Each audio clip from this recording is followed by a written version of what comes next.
ஒரு வார்த்தையை சொன்னேன். என் சகோதரி இருக்காங்க, நான் சொல்லக்கூடாது. அந்த நிகழ்ச்சியில் மானும் ஆடவில்லை மயிலும் ஆடவில்லை நமிதாவை ஆடிக்கொண்டிருக்கிறது என்று மூஞ்சில அடிச்ச மாதிரி சொன்னேன். கலைஞர் அப்படியே ஒரு மாதிரி ஸ்டன் ஆயிட்டார். இவனுங்க எல்லாம் கும்பலா பணக்கார பசங்களா ஈஸியா இருக்கு போறானுங்களா, எல்லாரும் கார் செயின ஒரு பெரிய கூடையில போட்டு குளுக்குறானுங்களா, யாரு காரு யாரு சாவி கிடைக்குதோ அவன் பொண்டாட்டி கூட போகலாமா. வரண்டா ஒரு நாளைக்கு, நீ ரெடியா நான் ரெடி, பாட்டுக்கு பாட்டு, கண்ட கசமாலம், சீரியலு, பல தொலைக்காட்சிகள்லாம் இருக்கு. கொஞ்சம் வளரட்டும். இப்பதான் தமிழ் தேசிய தம்பிகள்லாம் கொஞ்சம் இந்த அண்ணன் பக்கம் திரும்பி இருக்காங்க. திரும்பிட்ட வச்சுக்கிறேன் கச்சேரி. கண்ட கருமாந்தம், இவன் பொண்டாட்டி அவன் கிட்ட முட்டான், அவன் பொண்டாட்டி இவன் கிட்ட முட்டான், அண்ணன் பொண்டாட்டி இவன் விட்டு முட்டான். இதாண்டா உங்களுக்கு சீரியலு. இந்த இளவு, இந்த 8ஆம் துவக்கம் எங்கேயாச்சும் இன்னைக்கு உட்காந்து தமிழ் சமூகம் எந்த தொலைக்காட்சியில எந்த திரைப்படத்துல என் தாய்மொழி தமிழ் ஆங்கில கலப்பு இல்லாம கலப்படம் இல்லாம பேசப்படுதா? என்னைக்காச்சும் ஒரு பிறந்த நாள்ல பெத்து வளர்த்து ஆளாக்கி கொத்தனாரு சித்தாளு வேலை செஞ்சு உடல் உழைப்பு செஞ்சு ரோட்ல வித்து பிரியாணி கடை போட்டு டீ கடை போட்டு சம்பாரிச்சு ஆளாக்கி உங்களை கொண்டு வந்து இந்த அளவுக்கு நிறுத்தினான அந்த தகப்பனுடைய காலில் விழுந்து ஒரு நாளாவது, ஒரே ஒரு நாளாவது என்ன நல்லாருன்னு வாழ்த்துங்க என் தாயை என் தந்தை என்று ஆசீர்வாதம் வாங்கியிருப்பியா? தாய் தந்தை ஆசீர்வாதம் வாங்கியிருப்பியா? உனக்கு என்ன இந்த சினிமாக்கார கூத்தாடிகள் எதுக்கு கட்ட விட்டு, எதுக்கு பாலாபிஷேகம், என்ன அவன் உனக்கு என்ன அவன் கீச்சு கட்டையை நட்டுட்டா? இன்னைக்கு எனக்கு திராவிட இயக்கத்தின் மீது லஞ்ச லாவணியம் குடும்ப அரசியல் மீது விமர்சனம் இருக்கலாம். இந்த நாட்டில் 2 திமுக அதிமுக போட்டி கொண்டு இந்த நாட்டிலே பல்வேறு லஞ்ச லாவணி நடவடிக்கையில் ஈடுபட்டதான குற்றச்சாட்டுகள் இருக்கலாம், விசாரணை ஆணையங்கள் இருக்கலாம்.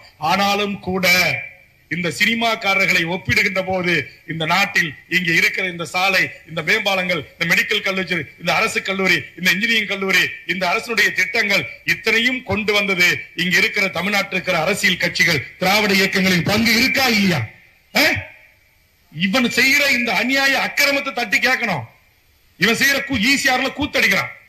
எல்லாம் இன்னைக்கு புதிய கலாச்சாரம் தமிழ்நாட்டில் உருவாயிருக்கேன். பள்ளப்பட்டி மக்களே, என்ன கலாச்சாரம் தெரியுமா? இவனுங்க எல்லாம் கும்பலா பணக்கார பசங்களா ஈஸியா இருக்கு போறானுங்களா, எல்லாரும் கார் செயின ஒரு பெரிய கூடையில போட்டு குளுக்குறானுங்களா, யாரு காரு யாரு சாவி கிடைக்குதோ அவன் பொண்டாட்டி கூட போகலாமா. வரண்டா ஒரு நாளைக்கு, தமிழர் படையோட வரண்டா, வரேன் ஈஸியா இருக்கு, வரேன் உள்ள நுழையிறேன், உங்க பங்களாவை கைப்பற்ற செருப்பாலே அடிக்க வைக்கிறாங்க. மகளிரை கூட்டு வந்தவங்களை செருப்பாலே அடிக்க வைக்கிறாங்க. இது கலாச்சாரமாடா? இது என் தமிழுடைய கலாச்சாரமாடா? குட்டாட்டம். சட்டமன்றத்தில் துணிஞ்சு கேட்டேன் கலைஞர் அவர்களே, நான் நீங்கள் நடத்துகிற கலைஞர் தொலைக்காட்சியை பார்த்தேன். அதுல மாநாட மைநாட என்ற நிகழ்ச்சி நடத்துறீங்க. ஒரு முறைக்கு பல முறை பார்த்தேன், திரும்ப திரும்ப பார்த்தேன். அதுல எங்கேயும் ஒரு மானிங்கான ஒரு மயிலிங்கான அப்படின்னு சொல்லிட்டு ஒரு வார்த்தையை சொன்னேன். என் சகோதரி இருக்காங்க, நான் சொல்லக்கூடாது. நமிதா தான் ஆடிக்கிட்டு இருக்கிறான் அரையும் குறையுமா. கலைஞர் அப்படியே ஒரு மாதிரி ஸ்டன் ஆயிட்டார். உடனே அவருக்கு தான் தெரியுமா ஆளை போட்டு விடுவார்ல. உடனே எனக்கு ஜோடிக்கு பக்கத்துல துரைமுருகனை பார்த்தாரு. என் பங்காளி வீரபாண்டி சிங்கம் இல்லையா, அது ஒன்னும் சொல்லல, அது அமைதியா இருந்துச்சு. உடனே துரைமுருகன் இருக்கிறாருல, எப்ப பார்த்தாலும் ஜோக் அடிப்பார் சட்டமன்றத்துல.